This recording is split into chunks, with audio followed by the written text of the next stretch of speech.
Hello, my name's Lorna. I'm 66 years old, and I never imagined that a simple test to catch my cheating husband would turn into a life-changing moment. It all started when I decided to pretend I was away on a trip, hoping to catch Richard in the act. I had always trusted him, but something didn't feel right anymore. So I quietly turned my car around, and with my loyal dog Buster by my side, I returned home early. What I found inside that house shattered everything.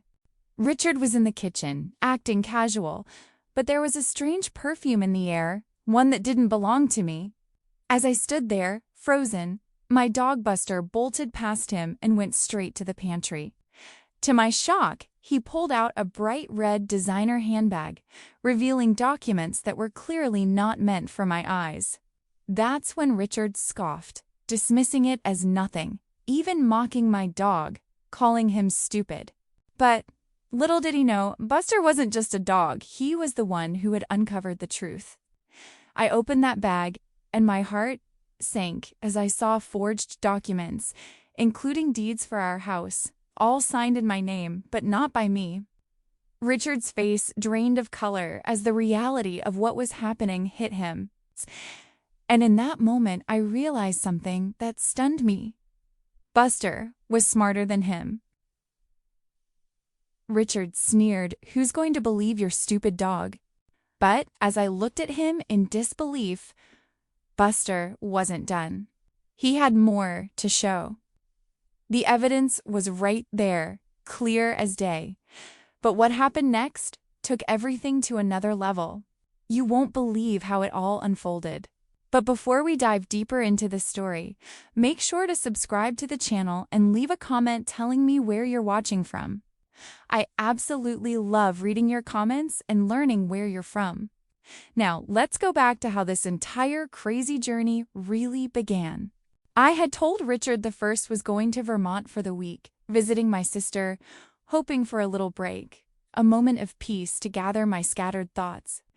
But as soon as I reached the county line, I felt a tight knot in my chest and turned the old station wagon around. Buster, my loyal border collie, sat in the back seat, his head tilted toward me, eyes glistening with concern. His low whine seemed to echo something I couldn't yet name, and I felt an uneasy shiver crawl up my spine. I could almost hear his thoughts. Something is wrong at home, and I know it. As we pulled up to the driveway, my stomach twisted. The house felt different, even before I stepped inside. The air carried a perfume, thick and cloying. Something I had never used, layered over the familiar scent of aged wood and home-cooked meals that once defined this place. My heart ached at the intrusion. The home I had built with care and love seemed alien, violated. Richard was in the kitchen, leaning casually against the counter, swirling a glass of vintage wine that I had been saving for our anniversary. His face was a mask of irritation rather than guilt, and when his eyes met mine, I felt a chill. "Back so soon?" he said with that irritatingly casual tone. No trace of surprise, no shame, just annoyance. I opened my mouth to speak, to demand an explanation, but Buster had already made his judgment. With a sudden burst of energy, he bolted past Richard and straight to the pantry door. Scratching with frantic urgency, whining in that high-pitched tone he reserved for squirrels he intended to catch. Richard laughed, a cruel, derisive sound, shaking his head. "And who's going to believe your stupid dog?" he mocked, his eyes glinting with contempt. But I didn't need to answer him. I opened the pantry door. Buster's paws scraped the floor as he dragged out a bright red designer handbag, shoved hastily behind the dog food bin. My hands trembled as I reached for it, the familiar leather cool beneath my fingers. Inside, instead of love letters or trinkets, there was something far more damning: deed transfer documents for my house, signed with a forgery of my name. My vision blurred, my knees weakened. Richard's smirk vanished. The arrogance drained from his face like water slipping through a sieve, replaced by a pale, frightened expression I had never seen before. For the first time, he seemed small, vulnerable, stripped of the control he always wielded so effortlessly. My throat tightened, a mixture of fury and disbelief constricting every word I wanted to say. And then, as if the universe had decided to drive the knife deeper, the front door clicked open. A voice, familiar yet utterly foreign in its betrayal, called out, "Honey, did you get the old hag to leave yet?" I froze. My best friend of 30 years, Sarah, stood there, wrapped in my own silk robe, a smirk playing on her lips that cut deeper than the documents themselves. The warmth I had always felt for her, the countless afternoons spent baking, volunteering, comforting each other through loss, had vanished, replaced by a cold, hard frost that crept up from my heart. I wanted to scream, to run, to shake some sense into her, but my body refused to obey. Sarah's eyes gleamed with calculated satisfaction. "You know, at 66, handling such a big property is too much," she said, her voice soft but venomous. "Richard and I can put it to better use." She didn't pause for my reaction, didn't even glance at Buster, who had positioned himself protectively between us. I lunged for the bag, desperate to reclaim the evidence, but Richard was quicker, shoving me back, ripping the papers from my hands. Buster growled, snapping at his ankles, the low rumble of warning echoing through the kitchen. "Get out, Lorna!" Richard sneered, voice dripping with triumph. "The house is in my name now. The electronic filing went through this morning. Technically, you're trespassing." My chest tightened. I had cared for him during his hip surgery, paid off debts, sacrificed my time, my energy, and yet here I was, pushed into the cold Oregon rain, clutching Buster's leash as my purse, my lifeline, LA abandoned inside. I refused to let tears betray me, but each step away from the house was a reminder of everything I had lost, and everything I would have to reclaim. Buster pressed close against me, his warmth a fragile tether to sanity amidst the storm of humiliation and betrayal. I whispered into his fur, "We'll get through this, boy. We always do." And in his steady gaze, I saw not just loyalty, but the quiet, unshakable courage I would need to face the darkness ahead. I froze, my heart slamming against my ribs as Sarah stepped fully into the hallway. The silk robe I had gifted her years ago, something I had thought was a gesture of love and trust, clung to her like a flag of betrayal. The soft rustle of the fabric seemed deafening in the silent tension that filled the room. I blinked, unable to process the scene before me, and in that moment, everything I had believed about friendship, loyalty, and family shattered. 30 years of shared memories, laughter, and late-night confessions seemed meaningless now, replaced by the coldest, most unrecognizable expression on her face. My breath caught. I had always tried to see the best in people, to find the light in every shadow. I had spent countless hours volunteering at the shelter, baking for the church bazaar, comforting friends through heartbreak, and offering help without ever asking for anything in return. Yet, as I stared at her, I felt an icy fist close around my chest. The warmth I had once associated with Sarah was gone, evaporated in an instant, leaving only a void where my trust had lived. It was more than betrayal. It was a surgical strike to the heart. Instead of even a flicker of remorse, she smirked. Her voice, soft yet venomous, cut through me with surgical precision. "You know, at 66, managing such a big property is difficult," she said, each word dripping with condescension. "Richard and I could put your assets to better use."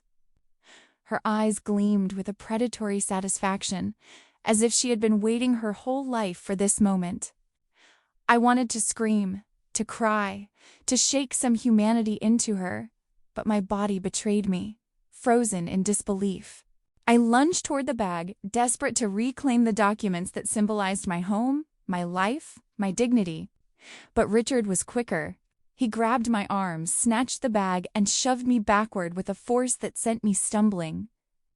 Buster growled, low and threatening, his sharp teeth flashing as he lunged at his master's ankles. Richard laughed coldly, unbothered, pushing me further toward the door. "Get out, Lorna," he sneered, voice hard and cruel.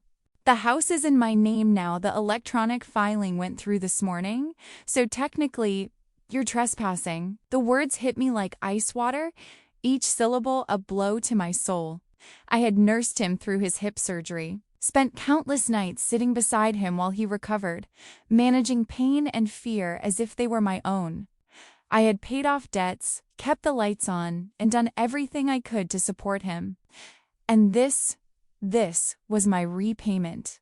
Tears streamed down my face, warm and unrelenting, but I refused to let them see me break. I clenched Buster's leash tightly, feeling the steady pull of his fur against my hand, his loyalty and presence a lifeline in the storm of my despair. My legs shook as I stepped backward, finally reaching the door, and the cold Oregon rain hit me like shards of glass.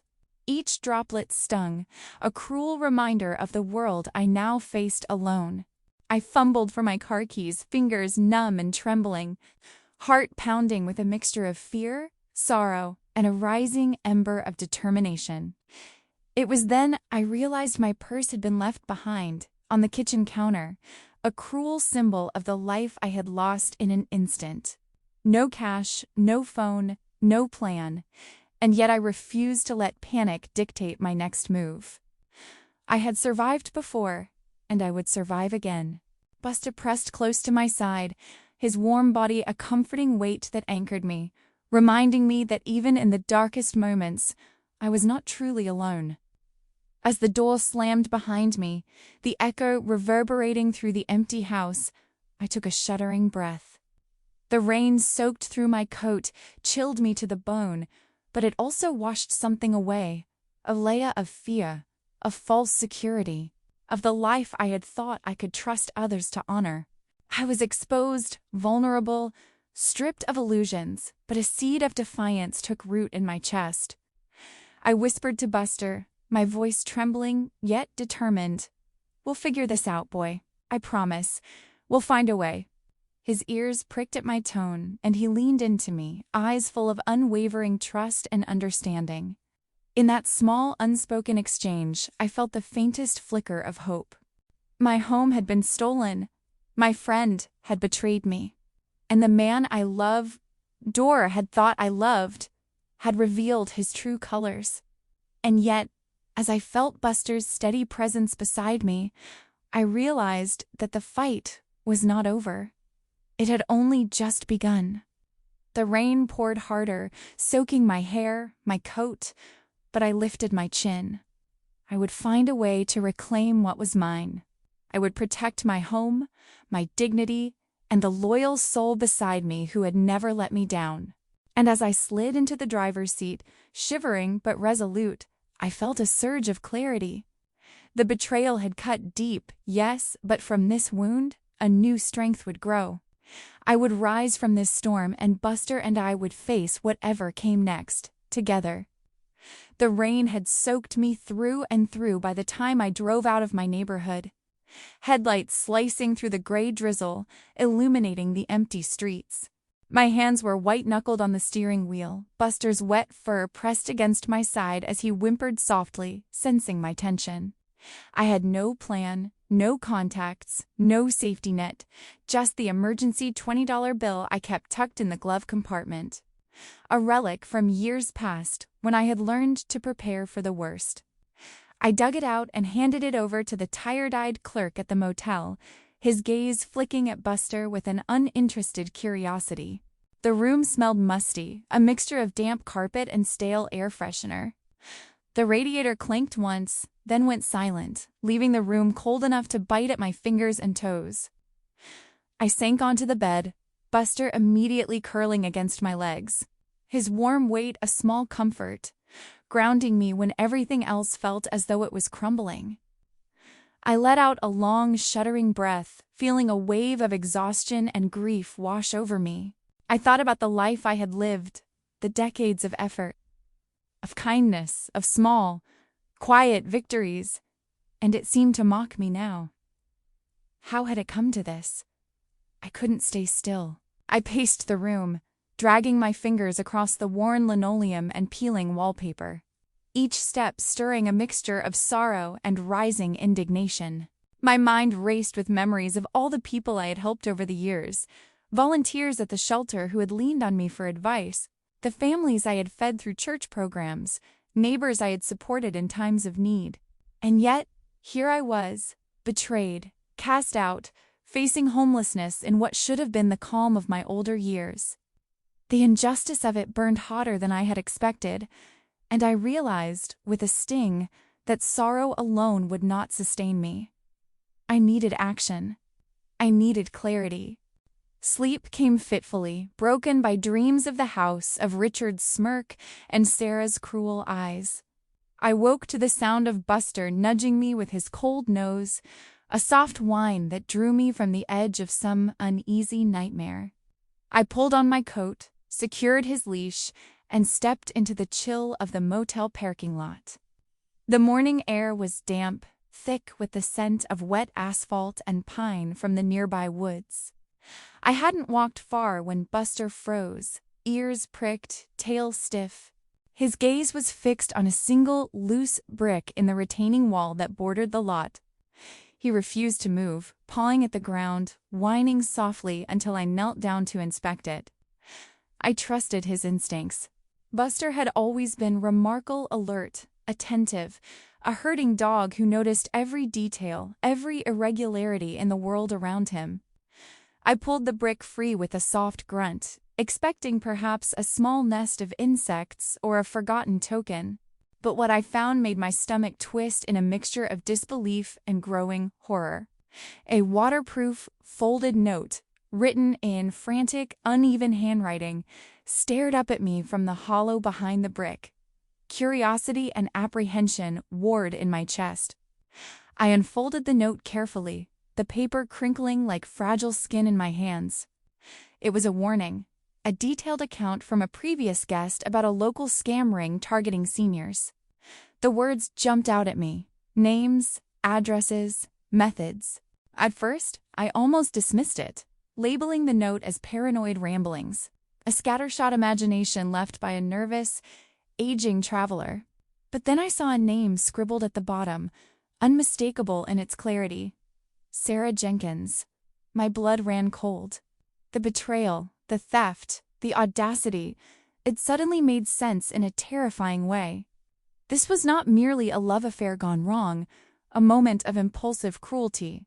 This was calculated, premeditated, predatory. Sarah hadn't just stolen my trust. She had manipulated, groomed, and orchestrated a network to take advantage of the vulnerable, of women like me who had given freely, who had been kind to everyone except those who truly deserved it. I felt Buster shift against me, his warm body pressing reassuringly into my side, grounding me even as fear threatened to paralyze my thoughts. I whispered to him, low and trembling, "You found this, didn't you, boy? You saved me before I even knew I needed saving." His ears twitched at my voice, eyes fixed on mine with an understanding that went far beyond instinct. In that moment, I realized we were no longer just survivors. We were detectives, strategists, and allies in a battle I hadn't chosen but could not ignore. My mind raced as I considered the implications. The forgery, the sudden loss of my home, Richard's arrogance, all of it now fell into place. I was not the first victim, and I would not be the last if I didn't act. Yet, amid the fear, a strange exhilaration surged through me. For the first time since the betrayal, I felt a flicker of hope, a sense that knowledge, combined with loyalty and courage, could be transformed into power. Buster barked softly, drawing me back from the precipice of panic. I cradled the note in my hand, staring at the name again, and a grim determination settled in my chest. I would not allow them to succeed. I would reclaim my dignity, my home, and my life. And Buster, faithful and unwavering, would be by my side every step of the way. Together, we would confront the shadows that had invaded our lives. Together, we would rise. Armed with the small piece of knowledge that felt like a key to a door I hadn't realized was locked. I drove toward the public library, my hands gripping the steering wheel with a mixture of fear and defiance. It had been years since I had stepped foot inside. Back then, the library was a refuge, a place to lose myself in books or quiet contemplation, but today, it felt like a battlefield. The parking lot was nearly empty, the usual bustle of families and students absent, replaced by the quiet hum of late morning. Buster lay in the passenger seat, his head resting on his paws, eyes watchful as I parked. He hadn't left my side since the night we fled the house. In that moment, as the weight of my betrayal still pressed down on me, I felt like he was the only thing keeping me tethered to the world I once knew. He had been with me through it all, the small moments of joy, the heartache, the endless routine that now felt foreign. And now, as I stepped out of the car, he followed me with that same quiet confidence, his paws clicking against the pavement. Inside the library, the air smelled of must and paper, a comforting scent that seemed to settle the turmoil inside me, if only for a moment. I found a quiet corner, set Buster under the table where he curled up at my feet, and began to search. I knew what I was doing. While they thought I was just another helpless elderly woman, they had no idea how many hours I had spent scouring records, researching, digging through every scrap of information. I knew how to make connections, how to spot discrepancies, how to find the truth hidden beneath layers of deceit. My fingers flew across the keyboard, the clicks echoing in the otherwise quiet space. And then I found it. Public records linking Sarah Jenkins to 3 other men across the state. Each one a widower who had lost his home shortly after remarrying or taking on new financial advisors. Their names were listed in the same breath as Sarah's, a pattern too consistent to ignore.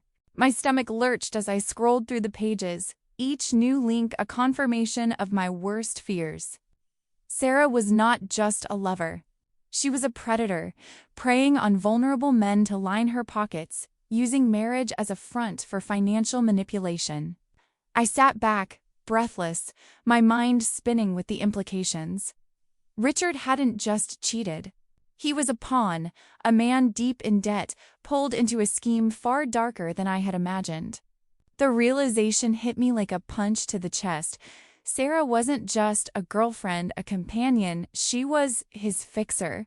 She liquidated assets, forged signatures, all to keep Richard afloat in a game of high-stakes, gambling, and loans with dangerous men. They had used me, and I had been too blind, too trusting, to see it. Buster, sensing my rising frustration, sat up, his head resting on my foot as I printed out the pages of evidence.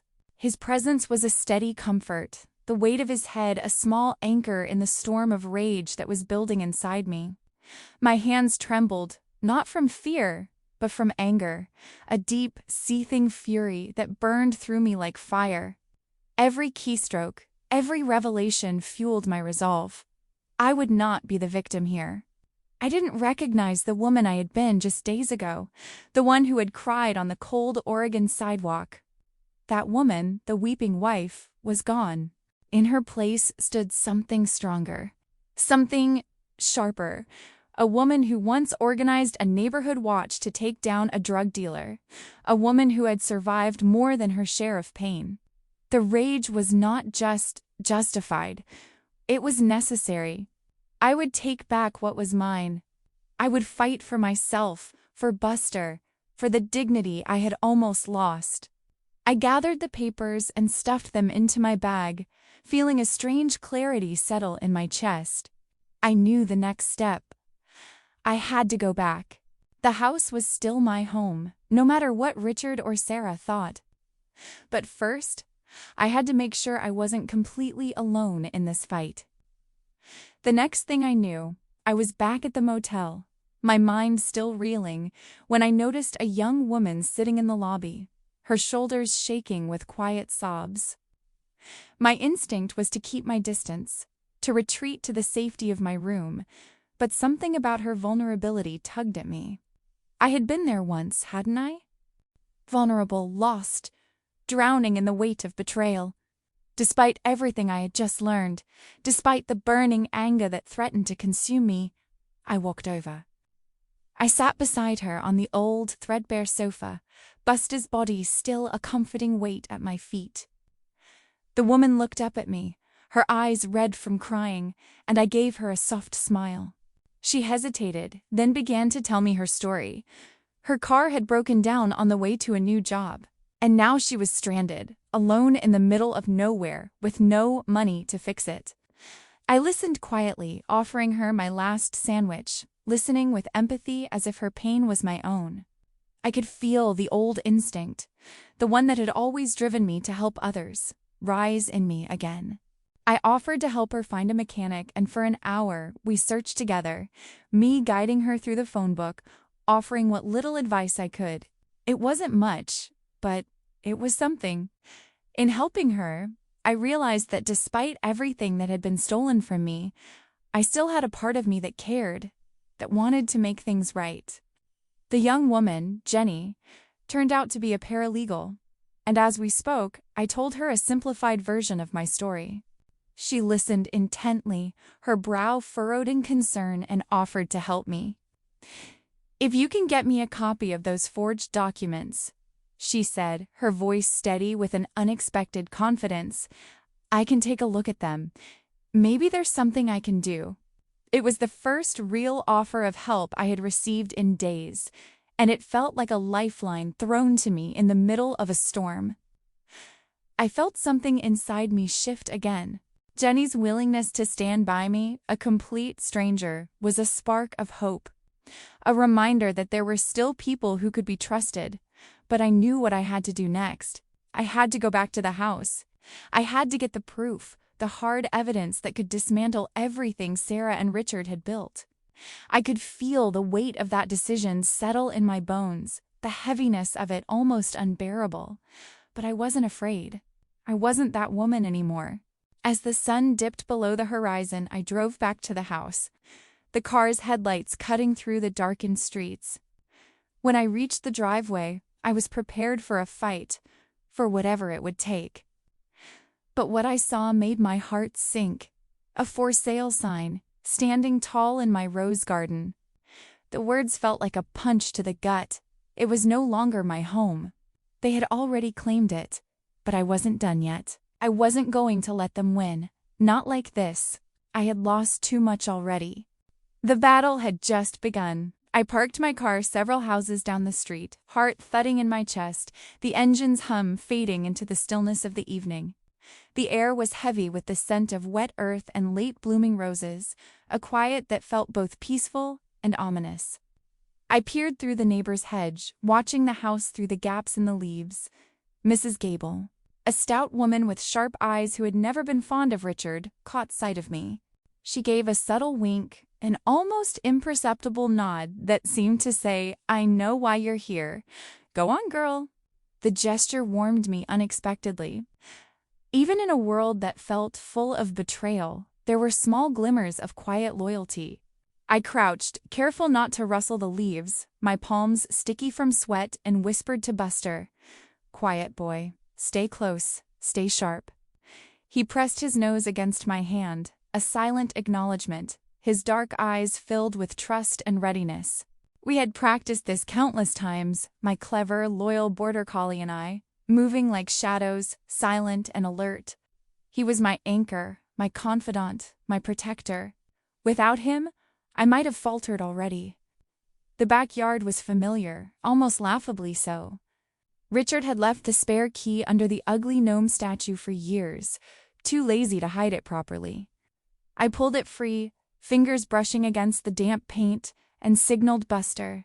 He slinked along the ground beside me, low to the earth, ears twitching, every muscle taut and ready. I took a deep breath and slipped inside, the familiar smells of home wood polish, faint perfume, and a hint of stale coffee mixed with a dread that made my stomach coil. Voices drifted from the kitchen, sharp and heated. Sarah's shrill tone cut through the air. "We need to sell the house by Friday. It's the only way to cover everything before the deadline. Richard's voice was rough, defensive, tinged with fear I hadn't expected. I know, he muttered, almost pleading. The sound of their argument was a confirmation, a chaotic symphony that filled me with a mixture of fear and determination. I crept toward the home office, my shoes silent on the hardwood floor, my pulse hammering in my ears. Buster stayed close, a shadow at my heels, his nostrils flaring as he sniffed the air, alerting me with a low puff of breath whenever footsteps echoed from the hallway. The office door loomed ahead, and I paused, steadying my breath, reminding myself that panic was the enemy. I wasn't the weeping wife of yesterday. I was the woman who had been betrayed, yes, but also the one who could act decisively, quietly, without giving myself away. The office smelled of old paper and faint leather, the air thick with the weight of secrets. I moved to the desk, hands shaking slightly, not with fear, but with a fierce, simmering anger that lent precision to my movements. I rifled through the papers first, the documents that would expose the fraud, the theft, the calculated betrayal that had turned my life upside down. But then my eyes fell on Richard's tablet, carelessly left unlocked on the desk. My heart leapt. I swiped through the emails, every message between him and Sarah, every plan, every collusion now laid bare before me. I quickly forwarded everything to my secret account, my fingers moving almost mechanically. Each keystroke a defiance, a reclaiming of control. The weight in my chest lifted slightly as the files began to send. I was documenting, preserving, preparing. I was no longer a victim. I was a force that had been underestimated, just as everyone always had underestimated me. Then it happened. Buster's sharp bark sliced through the air, startling me. My pulse doubled. Richard's heavy footsteps thudded against the floorboards above, each step deliberate, threatening. I had no time. I dove toward the closet, the small, cramped space swallowing me, the scent of old coats and mothballs a strange comfort in the midst of terror. My heart hammered, thudding against my ribs like a drum of warning. Through the thin wood of the closet, I could hear Richard's voice, rough and low, muttering to himself. I should have dealt with Lorna permanently, he whispered, the words crawling under my skin, cold and menacing.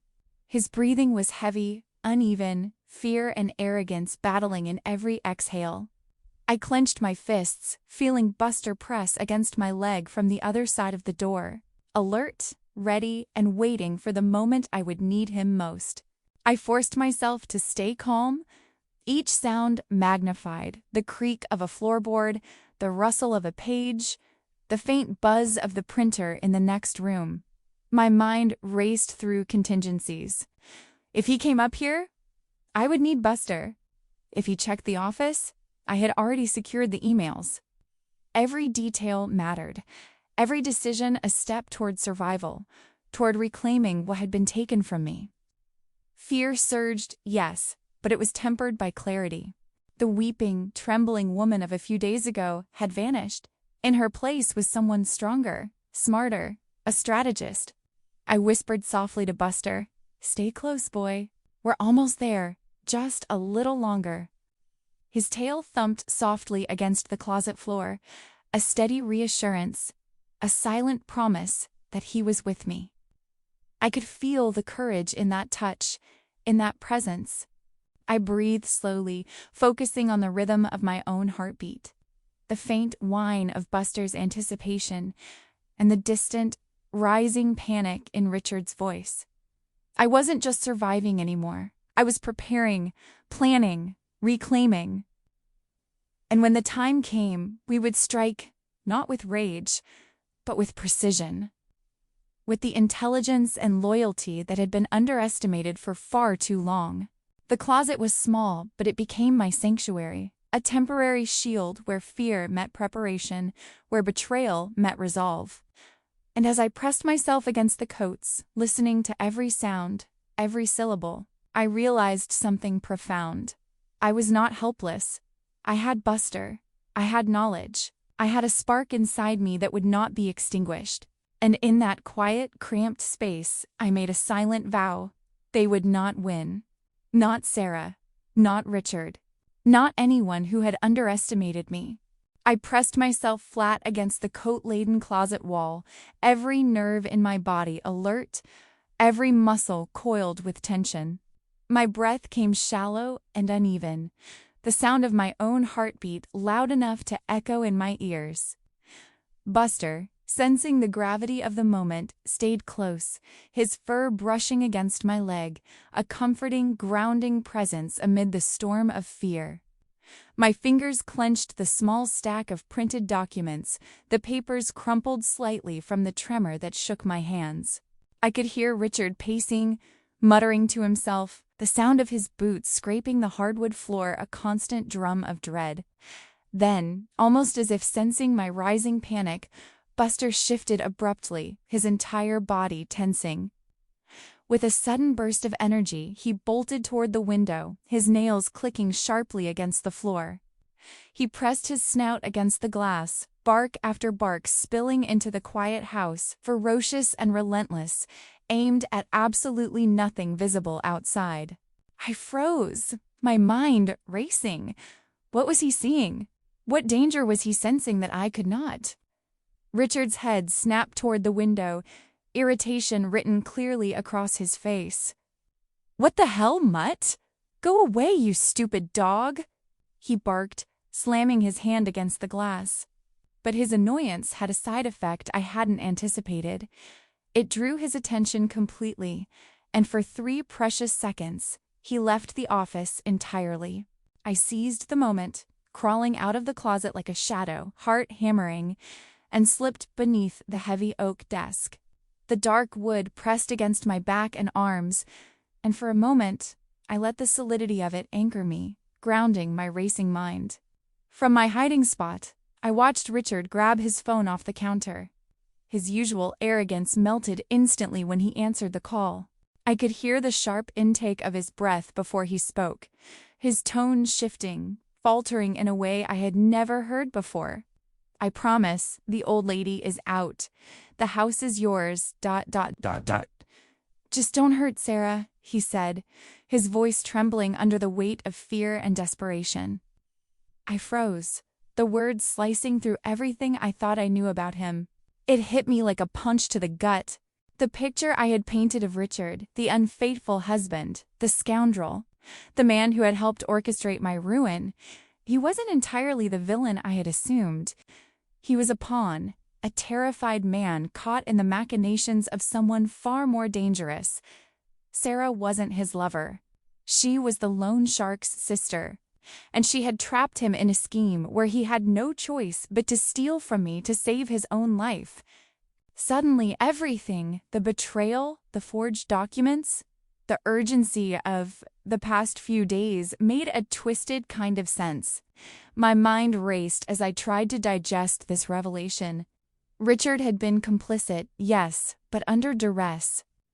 That meant the real enemy wasn't just a man I once loved. It was Sarah, the predator, the orchestrator, the woman who had manipulated every moment with calculated cruelty.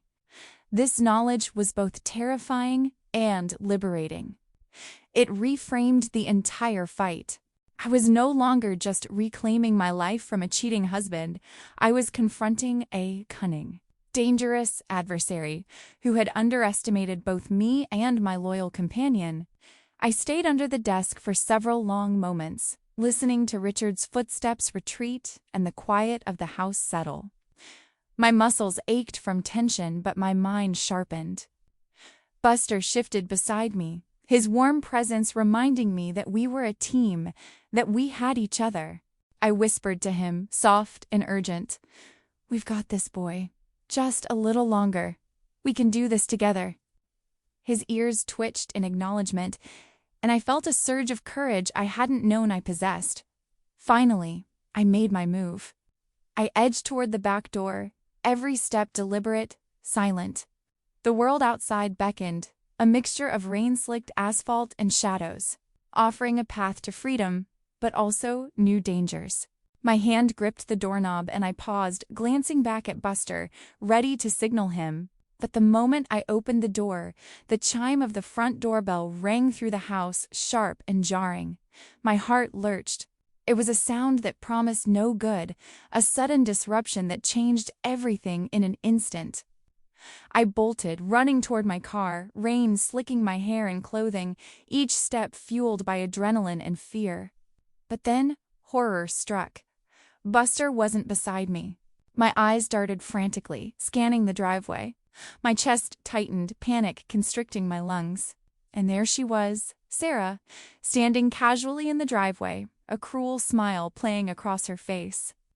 She held Buster by the collar, his body tense but not struggling yet, his gaze locked on mine with an almost imploring trust that made my chest ache. In her other hand, she produced a knife, the blade glinting ominously in the dim light.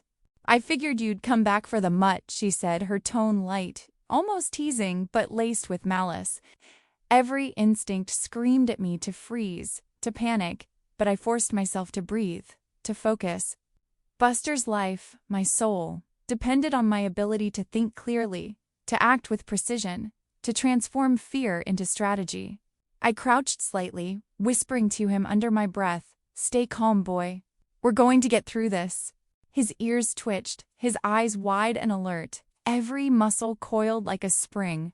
Sarah tightened her grip on the collar, the knife glinting again as she leaned closer, her confidence radiating threat. I felt anger, protective and burning, rise in my chest, a fierce, righteous fury that refused to be tamed. In that moment, I realized something vital. Fear was a tool, but so was courage. Buster and I were a unit. Intelligent, loyal, and underestimated. Sarah had assumed she controlled the situation, but she hadn't counted on our bond, our cleverness, or the knowledge I had gained in the past days. This wasn't over, not by a long shot. And as rain soaked my hair and the night pressed down around us, I made a silent vow to myself and to my boy. We would survive this, and we would reclaim what was ours. "I figured you'd come back for the mutt," Sarah hissed, her voice sharp and cruel, each syllable dripping with triumph as she dragged Buster toward the garage. He yipped and twisted, his paws skidding on the wet driveway, but her grip was relentless. My stomach lurched, a sharp, unbearable twist of panic and fury. My knees nearly buckled, as if the world itself had collapsed beneath me. Everything could be taken. My house, my money, my security. But Buster? He was not just a pet. He was my family, my soul, the living, breathing embodiment of loyalty and love that I had nurtured for years. To see him in danger made my heart seize, a pain so raw it was almost physical. I forced myself to inhale, to steady the shaking of my limbs, to summon every scrap of control I had left. My hands rose slowly, palms open, a gesture of surrender. I let my shoulders slump as if the weight of the world had broken me, even though inside a fire roared. "Please," I whispered, voice trembling, tears welling in my eyes as my throat tightened. "Don't hurt him. I'll sign anything." The words felt like a lifeline, a fragile bridge I was tossing across a chasm of fear and desperation, hoping they'd hold long enough to save Buster. Sarah's laugh, cold and triumphant, echoed in the driveway, a sound that cut deeper than any blade. She shoved me forward into the kitchen, the polished tiles cool and unforgiving beneath my trembling feet. A notary stood there, pen poised over the documents, clearly part of this cruel choreography. The man's expression was neutral, professional, yet the faint glint in his eyes told me he had been bought, bribed, or coerced into participating in this scheme. Richard lingered nearby, shame etched deeply into his features, a stark contrast to the confidence Sarah radiated. He opened his mouth, perhaps to intervene, perhaps to beg, but no words came. His silence was another betrayal, another reminder of how far I had been isolated, how deeply the enemy had penetrated what should have been the safety of my home. I swallowed the lump in my throat, focusing instead on the one constant, the one being who had never wavered in loyalty. Buster's eyes met mine, dark and intense, filled with an intelligence and awareness that was almost human. He was tied to the radiator, a flimsy restraint, yet he radiated an unyielding focus. His gaze wasn't on me. It was on the smoke detector above the stove. The subtle twitch of his ears, the slight lean of his body, gave me an idea. It was reckless, dangerous, dependent entirely on his training, his instincts, and his obsession with the command I had ingrained in him over months of patient repetition: bacon. The thought sent a shiver of adrenaline down my spine. This plan could work, or it could end in disaster, but I no longer had the luxury of hesitation. I picked up the pen, my hands trembling slightly, not from fear, but from anticipation, from the surge of control I was about to reclaim. I signed the first page slowly, deliberately, each stroke of the pen measured, calculating in my mind the angles, the distances, the table, the stove, the back door. I could feel Buster's presence, taut like a coiled spring, and I whispered under my breath, "Soon, boy. Just a little longer. We can do this together." Sarah leaned over, her face twisting into a smirk of satisfaction, thinking she had cornered me, believing her victory was absolute. "Careful," she said mockingly. "Make sure every page is perfect. I want no mistakes." Her tone was light, almost playful, but it carried the unmistakable weight of threat. I allowed a tiny, barely perceptible nod, maintaining the illusion of compliance. Inside, my mind raced, calculating every movement, every second, every possibility. Richard shifted nervously, casting furtive glances at Sarah and then at me. There was fear in his eyes now, a hesitant acknowledgement of the danger he had underestimated. He had been caught in a storm of his own making, manipulated by Sarah, trapped in a web I was only beginning to unravel. Yet he didn't act, didn't speak, paralyzed by cowardice and the weight of consequences he had never imagined he would face. Buster's low whine reached me, almost imperceptible, but enough to send a jolt through my veins. He was ready, aware, anticipating. I could see the tension in his muscles, the way his tail twitched against the radiator, the minute flick of his ears. My heart ached, not from fear, but from love and admiration for this creature who had given me unwavering loyalty, who had never wavered even in the darkest moments. I exhaled slowly, steadying myself as I signed the second page, ensuring my movements were measured, precise, almost theatrical. I needed Sarah to believe she still had control, while the true power, the knowledge, the preparation, the bond between Buster and me was quietly building beneath the surface. Every moment counted. Every second brought me closer to turning the tide. The weight of betrayal, of loss, of humiliation pressed against me, but it was tempered now by clarity, by resolve. I was no longer the helpless woman who had fled the house days ago. I was a strategist, a partner to a brilliant, fearless dog who had seen the truth long before I had. And as I glanced at Buster, his eyes locked on the ceiling, I whispered softly, almost reverently, "It's time, boy. Let's finish this." I could feel my chest tighten, a constriction that made every breath a labor. And I forced myself to wheeze, clutching my heart as if the weight of panic had turned solid. "I need a glass of water before I sign the rest," I said, my voice trembling, brittle, like porcelain about to crack. I staggered slightly, leaning on the edge of the counter, and let my face fall into a mask of frailty and fear. My eyes locked on Sarah, who was smirking, rolling her eyes as if she had all the time in the world. "Fine, take your water," she said, her tone dripping with mockery, and she moved to the sink, confident that her control was absolute. Buster stayed close to my side, taut and alert, muscles coiled, his dark eyes scanning every movement. I could feel his heartbeat through his chest as he pressed against my leg, a living anchor, reminding me of courage, loyalty, and love that was stronger than fear itself. I waited until Sarah's back was turned. Then I let the subtle weight of my hip nudge the high-proof cooking oil I had carefully positioned earlier. It toppled silently at first, a metallic clink against the burner, and then suddenly, the flames leapt. A roaring wall of fire that cut between me and Sarah, sending heat curling into the air and the smell of burning oil stinging my nostrils. "Buster, break!" I screamed, the command sharp and deliberate, trained into him over countless hours, a call to action that transcended words. His eyes lit up with understanding, intelligence sparking in the depth of his gaze, and in a blur of motion he snapped the flimsy twine Sarah had used, darting toward my side. I could feel the rush of his presence, the warmth of his body and the strength of his loyalty enveloping me, giving me the courage to act. Sarah screamed, a high, panicked sound that sliced through the room, but she was frozen.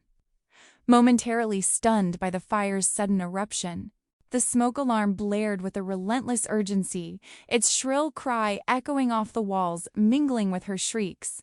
Richard, in the center of the chaos, looked like a man who had aged decades in seconds. He froze, paralyzed by cowardice, his eyes wide, his mouth opening and closing like a fish out of water. His indecision was a stark contrast to the determination radiating from Buster and me. And for the first time in days, I felt a spark of real power. I didn't run out the door, though the instinct screamed at me to flee. Instead, I grabbed the fire extinguisher, feeling the cold metal against my palms. I didn't aim to put out the fire. No, I needed it to become a signal, a rallying cry. I smashed the extinguisher against the nearest window, shattering glass with a satisfying crash that promised to draw the neighbors' attention. The sound rang out, sharp and insistent, cutting through the smoke and flames. Buster barked, a sound that was both challenge and reassurance, and I knew he was ready for whatever came next. Sarah's scream rose to a crescendo as she realized she had lost the upper hand. The fire was no longer just a barrier. It was a statement, a declaration that I would not be cowed, that I would fight, that I would protect what mattered most. Her eyes darted between Buster and me, wild with rage, but the illusion of control was gone. She was no longer the predator. She was exposed, vulnerable, and outmaneuvered by a woman she had underestimated and a dog whose intelligence she had dismissed. As the smoke thickened, I forced myself to stand tall, to breathe, to claim the space around me. My chest heaved, heart pounding, but there was a clarity in the chaos. I shouted, my voice cracking but steady with determination. "Call the police! She's trying to burn the house down. She was trying to destroy everything to get insurance money because I refused to sell." My words carried over the roar of flames and alarms, carrying the weight of truth, desperation, and righteous fury. I saw movement outside, the blur of neighbors rushing to their windows, phones in hand, the sounds of commotion growing louder. The fire no longer isolated me. It was a signal, a beacon of resistance. Richard finally moved, a flailing figure of guilt and confusion. But he made no effort to help, his cowardice a testament to the truth of the last few days. I was alone in this fight, with Buster as my sole ally. Buster pressed against me, his fur singed slightly by the heat, his eyes unwavering. I reached down and scratched behind his ears, whispering, "Good boy. You're brilliant, just like I knew you were. We're not done yet." His tail thumped against the floor, a small percussion of loyalty and triumph, and I felt a surge of hope I hadn't experienced since the night I had been forced out of my own home. Minutes stretched like hours as we held our ground. I could see Sarah retreating, her face pale, the fire illuminating her fear and the unraveling of her control. I shouted again, this time louder, more commanding. "Police, you're committing arson. She's holding the dog hostage. She's trying to destroy my property." My voice carried the certainty of truth, the kind that cannot be denied when coupled with evidence and witnesses, and I felt the shift, the turn of the tide. When the sirens finally pierced the night, the sound of approaching law enforcement a balm to my frayed nerves. I realized something profound. I hadn't fled. I hadn't cowered. I had stood my ground, relied on my instincts, on my preparation, and on Buster's unwavering intelligence and loyalty. In that moment, I was no longer a victim. I was a force, a woman reclaiming her life and her home, a protector of what she loved most. And as the officers rushed in, taking control of the scene, I felt tears prick at the corners of my eyes, not from fear, not from sorrow, but from a deep, liberating catharsis. The smoke stung, the heat pressed against my skin, but in that chaos I felt alive, empowered, and unbreakable. I turned to Buster, his eyes shining with triumph and trust, and whispered, "We did it, boy. We really did it." The air was thick with smoke and tension, a residue of the chaos that had erupted in my kitchen just moments before. Neighbors gathered cautiously at the edges of their yards, murmuring among themselves. Some dialing emergency numbers on their phones, others simply staring, unsure if they should intervene. I stayed on the porch, Buster at my feet, his fur still warm from the fire's heat, his tail swishing slowly in quiet triumph. My hands trembled slightly, not from fear, but from the adrenaline and anticipation of the final act in a drama that had begun long before I realized just how deep the betrayal ran. The police had arrived, uniformed and serious, and had taken initial statements. Their faces were polite, but skeptical. It was just my word against Sarah and Richard's. I could feel their doubt, subtle but suffocating, and it reminded me of every moment in my life when I had been underestimated because of my age, my quiet demeanor, or the gentle rhythm of my voice. But this time, I had allies I hadn't had before: evidence, preparation, and Buster's unwavering intelligence guiding me at every step. Minutes later, a small figure approached through the gathering crowd. Jenny, the young paralegal I had met at the motel, carried a file thick with papers. Relief washed over me, warm and sudden, as I realized she had brought every scrap of information I had sent her, everything I had meticulously gathered over the past days. The fire, the fear, the betrayal, all of it had led to this moment, where truth could finally pierce the veil of lies. Sarah, ever the actress, tried to charm the officers, her voice smooth, silky, like warm honey concealing razor-sharp poison. "She's senile," she purred, glancing at me with a patronizing smile. "She started the fire herself in a confused state of dementia. She's clearly unstable." Her eyes flicked to the notary, who remained expressionless, and then to the responding officers, seeking affirmation. I saw the slightest flicker of doubt in their eyes, the tension between wanting to believe the woman before them and the growing unease of the scene. I knew I couldn't rely solely on words. I reached into the lining of the red designer bag Buster had discovered in Chapter 1, the bag that had been shoved behind the dog food bin, and pulled out the second phone I hadn't noticed before. It was tucked carefully, as if the person who had hidden it understood its potential power, but neither Sarah nor Richard had suspected that it would become the linchpin of my case. My fingers brushed against the smooth metal, and I felt a surge of vindication. This device held the proof that could finally topple their carefully constructed facade. I handed the phone to the police sergeant, my hands steady despite the lingering tremor from fear and adrenaline. "I think you'll find text messages on here," I said, my voice calm, resonant with a quiet authority that surprised even me, detailing exactly how they planned to stage my accidental death if I didn't sign. The words hung in the air, taut and sharp, as the officer began scrolling through the device. His eyes widened slightly as the messages revealed themselves. The conversation between Richard and Sarah Orr, so it seemed at first, chronicling blackmail, forged signatures, and the sinister plan to eliminate me if I resisted. Then came the twist that I hadn't fully anticipated, a revelation so shocking it made my pulse stutter for a heartbeat. The phone didn't belong to Sarah. It belonged to Richard. He had been recording her the entire time, documenting every threat, every scheme, every moment of coercion. His plan, cunning in its selfishness, had been to use her own actions against her, hoping to protect himself once the house was sold and his debts settled. The truth revealed Richard as both villain and unwitting Ponce scumbag and survivor intertwined in a tragic, complicated dance. His cleverness had become his undoing. The very insurance he thought would save him had instead ensnared him in the web of his own making. I watched from the porch, Buster resting proudly at my feet, the pride in his gaze almost palpable. The officers moved decisively, cuffing Sarah as her confident facade shattered, her screams echoing into the night. She raged and cursed, thrashing and yelling, but the grip of reality was firm now, unyielding.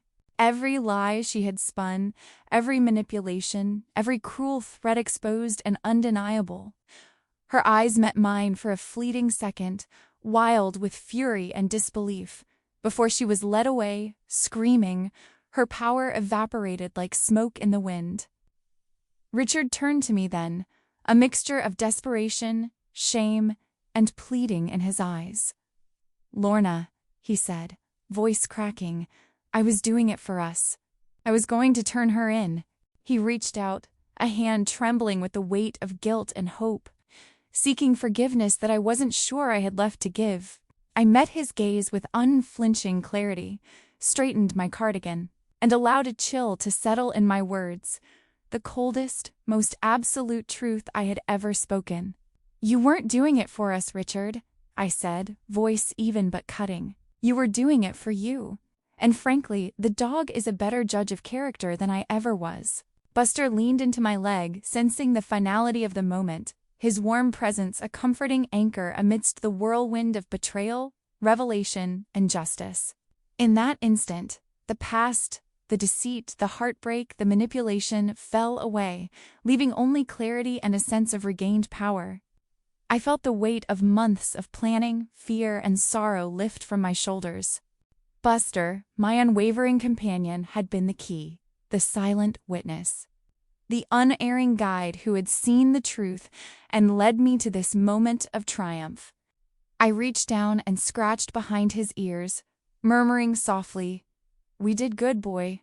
We really did." And in the quiet aftermath, as the chaos subsided and the officers processed the scene, I realized something profound.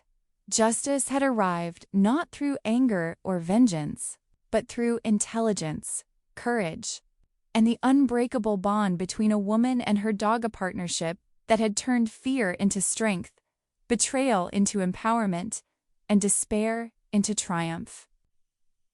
The weeks that followed were a whirlwind of legal proceedings, phone calls, and mountains of paperwork. I remember sitting at my kitchen table, Buster lying across my feet like a warm, protective rug as I signed document after document, each page representing a small victory over the chaos that had once consumed my life. Jenny was a constant presence, a steady hand guiding me through the labyrinth of law and procedure, offering advice and reassurance when the weight of the situation threatened to overwhelm me. Together, we not only secured my house, but pursued claims for emotional distress, exposing the remnants of Richard's hidden accounts. Each deposition, each filing, felt like reclaiming pieces of myself that I had been forced to relinquish: my dignity, my safety, my sense of trust. The house itself became a sanctuary once more. We had it cleansed, repainted, every surface scrubbed until it gleamed, as though each stroke of the brush erased the shadows of betrayal. The sickly sweetness of gardenia that had once signaled deceit was replaced with the soothing, nurturing scent of lavender. In the kitchen, the aroma of fresh baked bread drifted through the rooms, warm and grounding, filling spaces that had felt empty and cold for far too long. I spent hours tending to my rose garden, planting new flowers alongside the old, remembering that life is a cycle of endings and beginnings, and that beauty often rises from pain. But the most profound change wasn't in the walls or the furniture, it was in me. I had found a voice that I had thought was lost, strength I had not realized I possessed, and an unshakable bond with the dog who had saved not only my home, but my very sense of self. Inspired by my journey, I started a program at the local library called Silver Shields, designed to empower older women to protect their assets, recognize financial abuse, and reclaim their autonomy. Each week, I stood in front of a room of women, sharing knowledge, telling stories, answering questions, and watching their eyes light up with the same awakening I had experienced. The room was alive with determination and solidarity, and in those moments, I understood that my suffering had not been in vain. It had led me to a purpose far greater than myself. Richard, meanwhile, was a ghost from my past.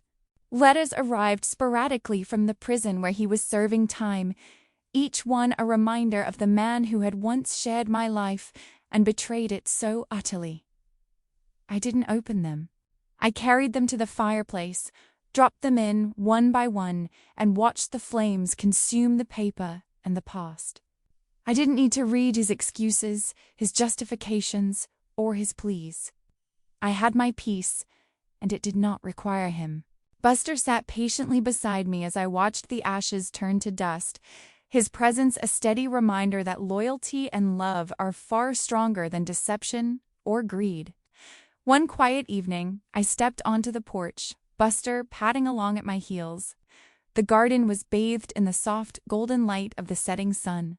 The roses swaying gently in the breeze, the for sale sign that had once represented fear and loss now gone.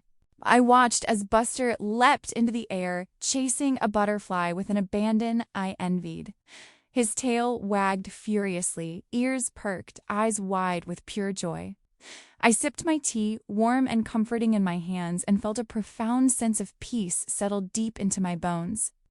I had lost a husband, yes, but in losing him, I had found my voice, my strength, and the truest friend a woman could ever ask for.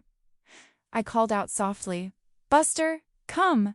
And he bounded onto the porch, resting his head on my knee, panting lightly, eyes sparkling. I scratched behind his ears, feeling the familiar warmth of his fur against my hands. "We did good, boy," I whispered, my voice thick with emotion. "We did good."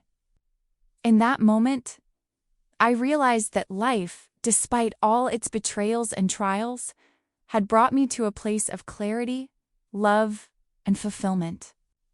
My home was safe, my heart was healing, and my spirit was unbroken.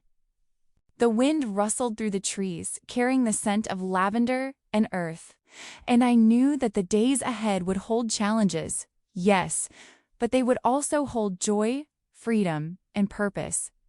Buster nuzzled my hand, reminding me that no one, not even the cruelest of people, could ever take away the bond we shared, the courage we had forged, or the peace we had earned. The past was behind us, and the future was ours to shape.